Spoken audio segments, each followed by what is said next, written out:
Welcome to the Leadership and Question Answer series. This is episode number 4, and I'm Gary, your host.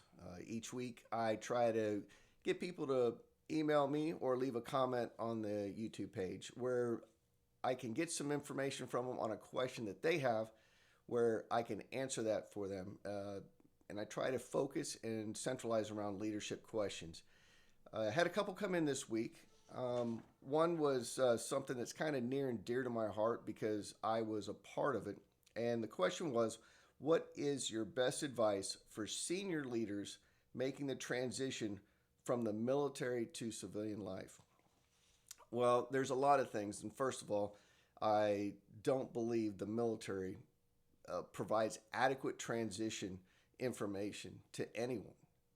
It is a big factor when you leave the military of a regimented lifestyle and you're just whoosh, next day you're out in the civilian world.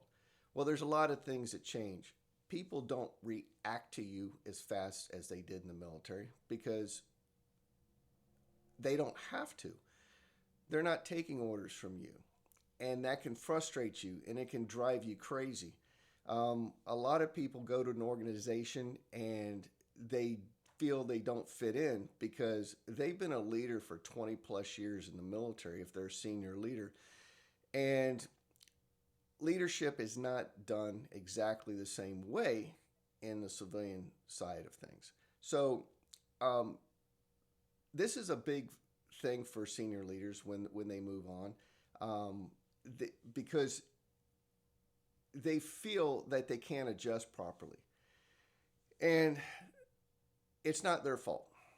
You have to understand that leaders are immersed in leadership from day one in the military. Whether they're an officer enlisted, they're immersed in leadership, okay? Where every day they're challenged as a leader. Every day they're given leadership advice. They have continuous mentors that are guiding these guys. And they have institutional training.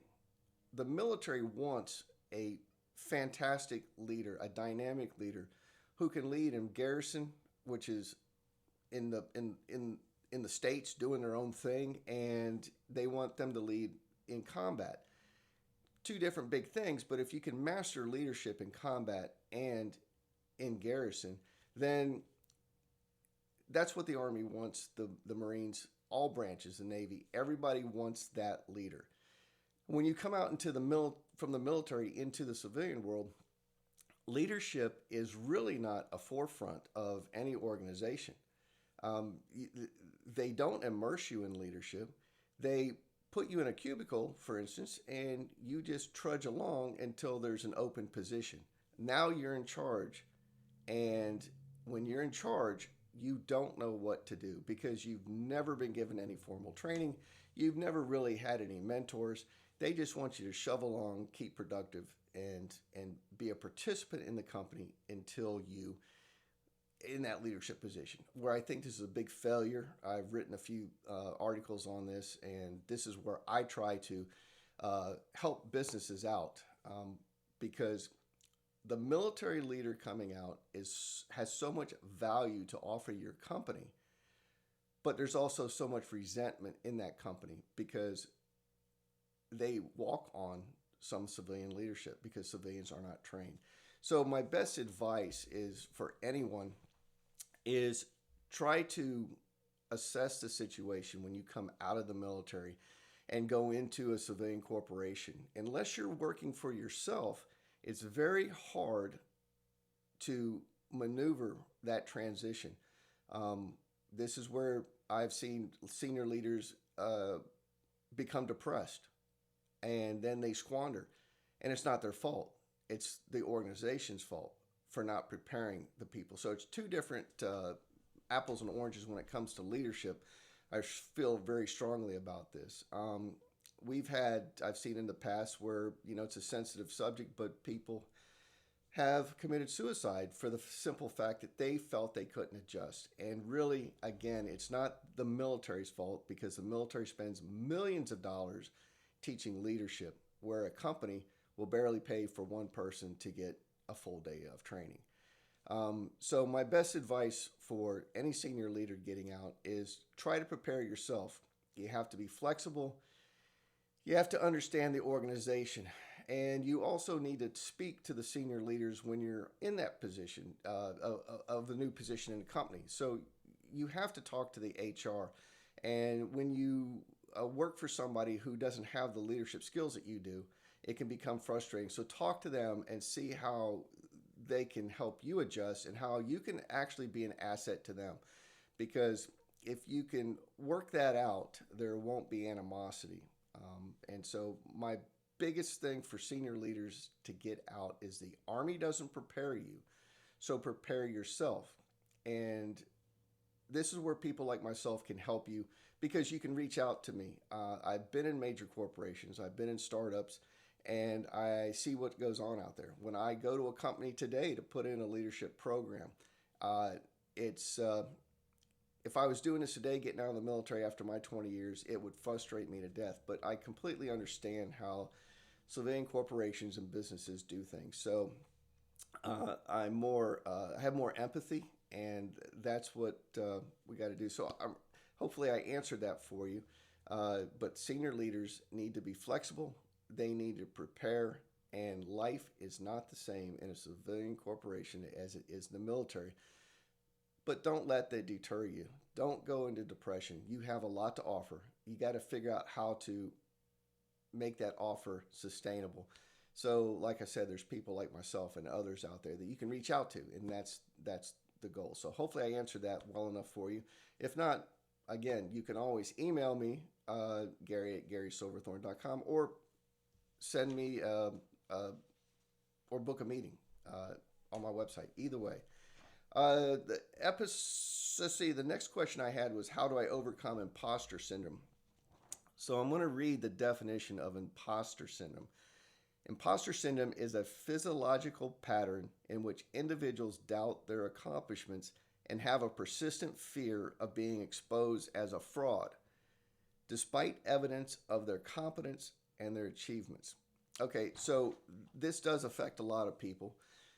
It's affected me before. I've felt many, many times that I can't go there and teach them this, or I can't speak about this because what do I know?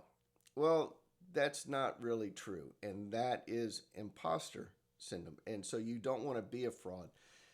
But I feel if you take your accomplishments that you've done over the years, and you write them down and you look at them, you're not a fraud. You're not lying. You're taking what you've been taught, you've experienced, and you're putting that out there. And really, you are helping people that need that expertise. When you're a fraud and you're lying, that's a whole different dynamic. We've seen people do it all the time. We have stolen valor in the military where people lie about being in the military so that they can be accepted. Where imposter syndrome is you don't feel you can be accepted because you don't feel you've done enough. Well, you have to fix that as quick as possible. And the best way to do that is, to me, is a mentor. You have to have someone you can reach out to and talk to because they can evaluate if you are committing fraud. And I will tell you 99% of the time you're not. As long as you're confident in yourself and you write those accomplishments down, you can be of value to other people because someone out there is looking for what you have to offer. And that's a big deal because you can help people. And we all want to help people. If we can help one person a day, we're accomplishing a goal that most people can't achieve. And that's my goal, is to be able to help people each and every day become better people, better humans, and better leaders. I truly believe in leadership, and so that's why I focus on that more than anything. So imposter syndrome, if you feel you have it, you really, truly need to reach out to a mentor. Find someone, find 3 or 4 people, and bounce these ideas or these things that you think you have imposter syndrome, and help them understand what you're feeling and let them validate your feelings back. Because I'll be honest with you, it's the people out there that are lying work twice as hard as you do. And all you're trying to do is put your experience out there. So be confident in yourself. And if you have that problem, please reach out to somebody. And you're more than welcome to reach out to me. Again, Gary at GarySilverthorne.com, or book a meeting on my website.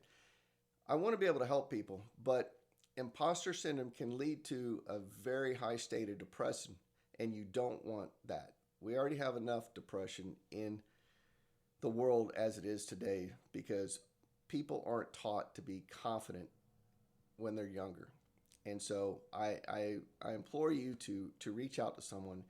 It's not you that the world's worried about with imposter syndrome. It's the people that are lying and leading people down a path. Um, one instance I can give you is in our industry. I have a vast knowledge of leadership. I led people in the Marine Corps and in the Army Rangers, in austere environments all over the world, deploying care of equipment, everything you can think of. And then I have to compete with someone who goes to college for 4 years, gets out, takes a coaching course, and they're out there just spewing stuff all day long. And they have no imposter syndrome. They think just because they got a certificate, they know what they're doing. So it's a struggle. So it's not you that you need to worry about. Get a mentor, write your accomplishments down, and get out of this funk that you're in, because the world needs you. And if you need validation, then get it. Okay, so those are my 2 questions for this week that I got. I can always take more, so please reach out again. I'd love to have you like and subscribe so you don't miss an episode. And I appreciate your time today. And if I confused anybody, please let me know. If you need more validation answers, please let me know. Again, Gary at GarySilverthorne.com. Thanks for your time and have a great day.